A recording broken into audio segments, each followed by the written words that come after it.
One day, James had to wait at Edward's station till Edward and his train came in. This made him cross. "Late again!" he shouted. Edward only laughed, and James fumed away. "Edward is impossible," he grumbled to the others. "He clanks about like a lot of old iron, and he is so slow he makes us wait." Thomas and Percy were indignant. "Old iron?" Percy snorted. "Slow? Why, Edward could beat you in a race any day," Thomas remarked. "Really?" said James huffily. "I should like to see him do it."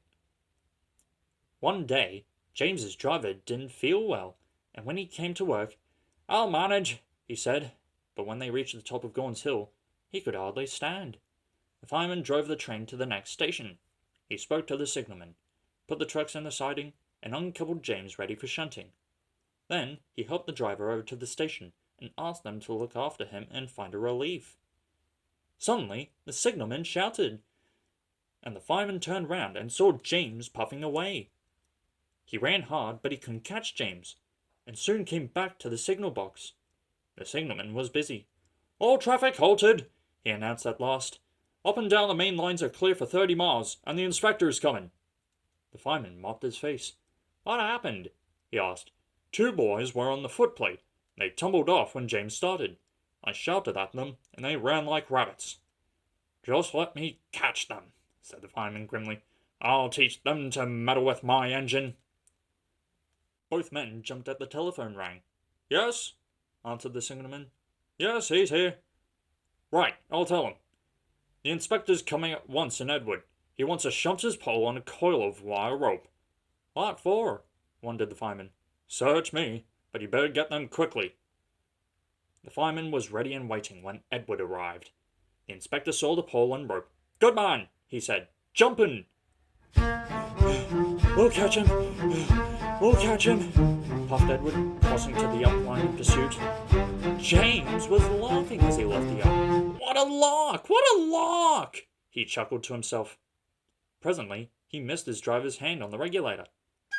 And then he realized that there wasn't anyone in the cab. "What shall I do?" he wailed. "I can't stop! Help! Help! We're coming! We're coming!" Edward was panting up behind with every ounce of steam he had left. With a great effort, he caught up and crept alongside, slowly gaining till his smoke box was level with James's buffer beam. "Steady, Edward!" The inspector stood on Edward's front, holding a noose of rope in the crook of the shunter's pole. He was trying to slip it over James's buffer. The engine swayed and lurched. He tried again and again. All at once, he nearly fell, but just saved himself. "At last! Got him!" he shouted, and pulled the noose tight, and came back to the cab safely, gently braking so as not to snap the rope. Edward's driver checked the engine's speed, and James's fireman scrambled across and took control. The engines puffed back side by side. So the old iron caught you after all," chuckled Edward. "I'm sorry," whispered James.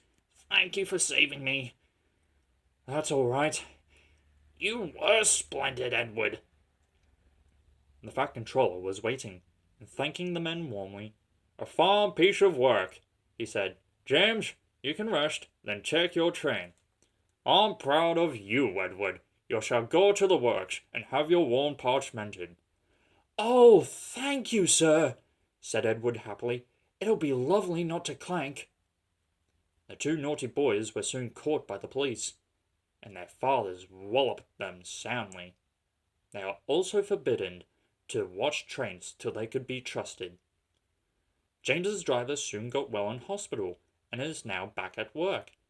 James missed him very much. but he missed Edward more. And you will be glad to know that when Edward came home the other day, James and all the other engines gave him a tremendous welcome. The Fat Controller thinks he'll be dead for weeks.